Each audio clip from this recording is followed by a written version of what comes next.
పస్తులు పెట్టావే తీపి వస్తువు చుట్టూ తిరిగే ఈగని చేసావే సిగ్గలేని మొగుడు అంటూ మీదికి రాకుండా గంపెడి పిల్లలతో ఇంటిని నింపావే సాపాదిండు సంసారాన్ని మేడెక్కించావే ఇరుగు పొరుగు ముందు సరసాల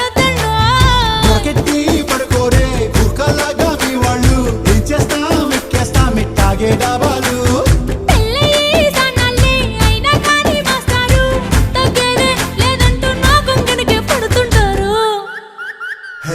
గోదారి గట్టు మీద రామసలకావే